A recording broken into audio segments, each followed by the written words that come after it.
जय श्री राम। नमस्कार दोस्तों। धन, शिक्षा, संतान, विवाह, भाग्य, सौभाग्य, बड़े भाई बहन, नैतिक मूल मोरल्स कारक बृहस्पति महाराज कर्क राशि में 2 जून को उच्च के हो रहे हैं। 2 जून से लेकर के 31 अक्टूबर तक ये आपके कर्क राशि में रहेंगे। फिर ये चले जाएंगे सिंह राशि में और फिर पुनः बकरी अवस्था में आ जाएंगे कर्क राशि में, है ना। बृहस्पति महाराज आपके भाग्य और शत्रु के भाव के स्वामी होकर के प्रथम भाव में विराज रहे हैं। क्या लाभ मिलेगा आपको? बृहस्पति महाराज यहाँ विराजित होकर के हंस महापुरुष राजयोग का निर्माण कर रहे हैं, यानी जातक को मान, प्रतिष्ठा, यश, कीर्ति, वैभव में वृद्धि करते हुए दिखाई देंगे। अभी आप कुछ समय से ऐसा महसूस कर रहे होंगे, बीमारियों से तो परेशान होंगे ही, स्वास्थ्य संबंधी इश्यूज तो होंगे ही, साथ ही साथ आपका मन अशांत रहता होगा, मन में अवसाद रहता होगा, डिप्रेशन में चले गए होंगे आप। लगता होगा यह दुनिया अब आपके लिए नहीं है। मगर अब बृहस्पति महाराज 2 जून को आपकी ही राशि में उच्च के हो रहे हैं। आप जल तत्व राशि हैं, यानी आप दूसरों को केयर करते हैं। ऐसे समय आप उदार, दानशील, धर्मानुकूल आचरण करने वाले, माता की तरह व्यवहार करने वाले हो जाते हैं। आप अपने सुख एवं शांति के बारे में सोचने लगते हैं, है ना। बृहस्पति जब केंद्र में होते हैं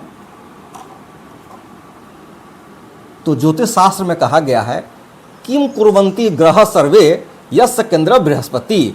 यदि किसी जातक की कुंडली में केंद्र में अगर बृहस्पति हो तो और ग्रह जो हैं अगर कुछ निगेटिव भी हैं तो बृहस्पति जो हैं उनको डैमेज कंट्रोल करते हुए दिखाई देते हैं।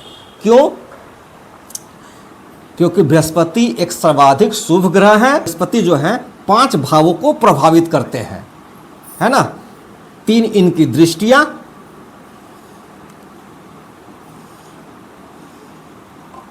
और 2 भावों की स्वामी होते हैं, है ना।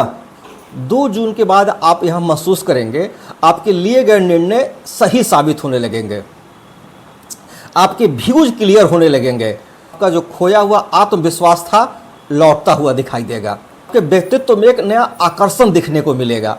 लोग आपके साथ फोटो खिंचवाना पसंद करेंगे, समाज में आपकी मान प्रतिष्ठा बढ़ती हुई दिखाई देगी। कर्क राशि जातक के लिए बृहस्पति महाराज भाग्य भाव के स्वामी होते हैं और भाग्य भाव के स्वामी होकर के प्रथम भाव में विराजित होना, यह धर्म स्थान हुआ और यह धर्म स्थान हुआ, है ना। धर्म स्थान के स्वामी का धर्म स्थान में विराजित होना, अपने से पंचम होना, बहुत ही अच्छी पोजीशनिंग है। ऐसे समय जो लोग हायर स्टडीज़ कर रहे हैं उनको विशेष लाभ मिलेगा। गुरुजनों, श्रेष्ठ जनों, पिता का सहयोग मिलता हुआ दिखाई देगा, उनका आशीर्वाद मिलता हुआ दिखाई देगा। आपके घर में शुभ एवं मांगलिक कार्य होते हुए दिखाई देंगे। आप धार्मिक यात्राओं पर निकलने का सौभाग्य मिल सकता है। वहीं बृहस्पति जो हैं आपके षष्टम के भी स्वामी हैं। षष्टम के स्वामी होकर के उच्च होकर के केंद्र में विराजित हैं। आपके कंपटीटर्स भी अच्छे एवं बड़े होंगे। आपको बिना वजह झगड़े से बचने का प्रयास करें, व्यर्थ वाद विवाद से बचे, अच्छा रहेगा। अगर कर्ज की जरूरत ना हो तो कर्ज लेने से भी बचें। षष्टम के स्वामी होकर प्रथम भाव में विराजित होना, उच्च होना आपको चुनौतियां प्रदान कर सकता है। यह भाव सेवा का भी है, तो जातक को चाहिए ऐसे समय किसी बच्चे को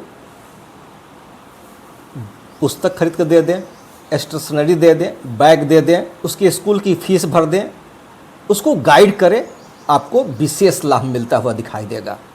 व्यर्थ के कोर्ट कचहरी के केसों में ना उलझे, है ना।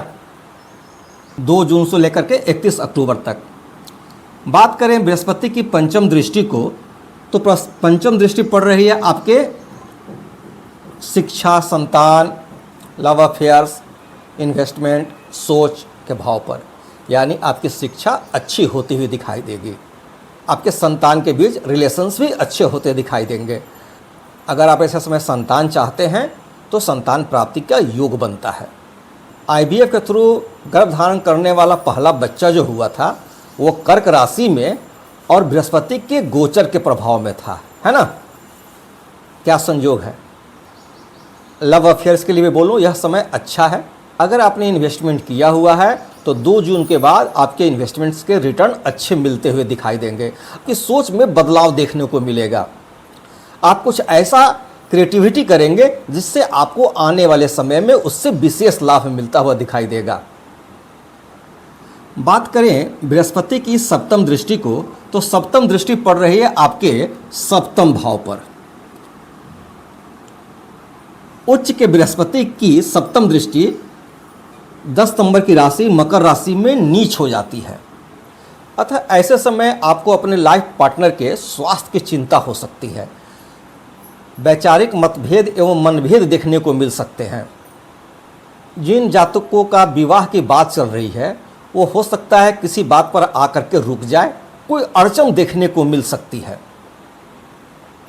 कोई कॉन्ट्रैक्ट आपका फाइनल हो रहा था, कोई डील आपका साइन होने वाला था, हो सकता है 2 जून से लेकर 31 अक्टूबर के बीच उसमें कुछ व्यवधान आ जाए, है ना। आपकी दैनिक आमदनी भी असंतोषजनक दिखाई देती है। ऐसे समय आप बहुत ही प्रैक्टिकल हो जाते हैं, दूध का दूध और पानी के पानी हो जाते हैं।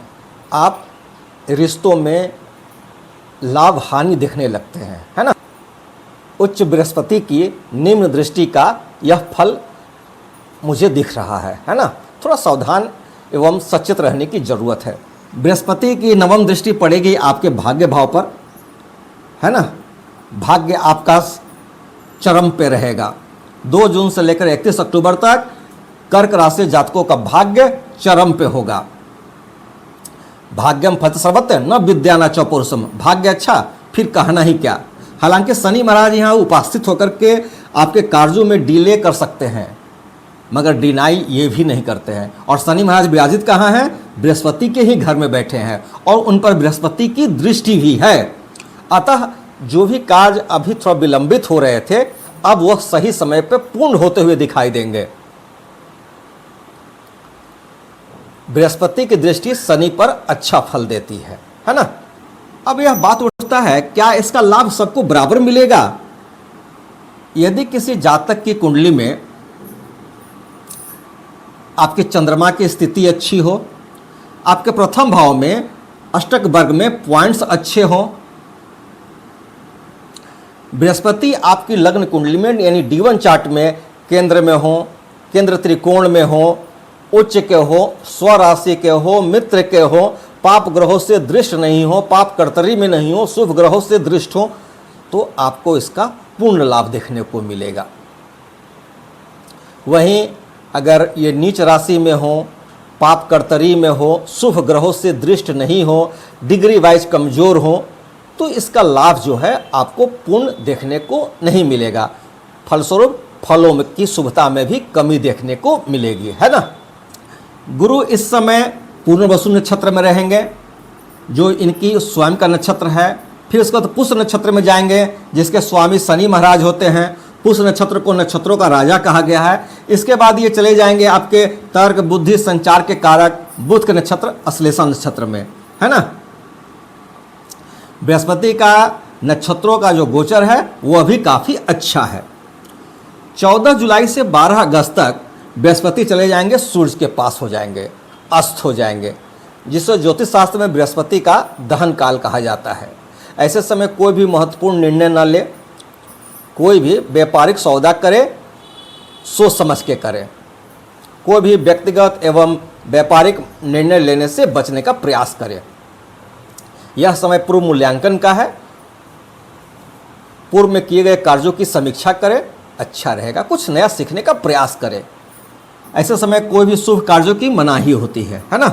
जातक को चाहिए बृहस्पति के बीज मंत्र ओम ग्राम ग्रीम ग्रोम सह गुरुवे नमः का पाठ करें, विष्णु सहस्त्र नाम का पाठ करें, चना दाल, केला, पीले वस्त्र, पीली मिठाइयाँ, पीले फल पित्तल वर्ग को दान करें। गुरुजनों, श्रेष्ठ जनों, पिता का आशीर्वाद लें, उनके साथ समय व्यतीत करें, विशेष लाभ मिलेगा। अगर आपकी बृहस्पति की महादशा, अंतरदशा, प्रत्यंतर चल रही है तो आपका इस समय विशेष लाभ मिलता हुआ दिखाई देगा, है ना। कर्क राशि जातक के लिए बृहस्पति का उच्च होना, मैं बोलूँ 12 राशियों में सर्वाधिक शुभ रहेगा। 2 जून से 31 अक्टूबर तक धार्मिक मूल्यों का पालन करें, कोई भी अनैतिक कार्य करने से बचें। यह समय आपके भाग्योत्थान का है। मैं ज्योतिष से संबंधित वीडियो बनाता हूं। अगर आपको मेरा वीडियो अच्छा लगे लाइक करें, शेयर करें, सब्सक्राइब करें। सब धन्यवाद।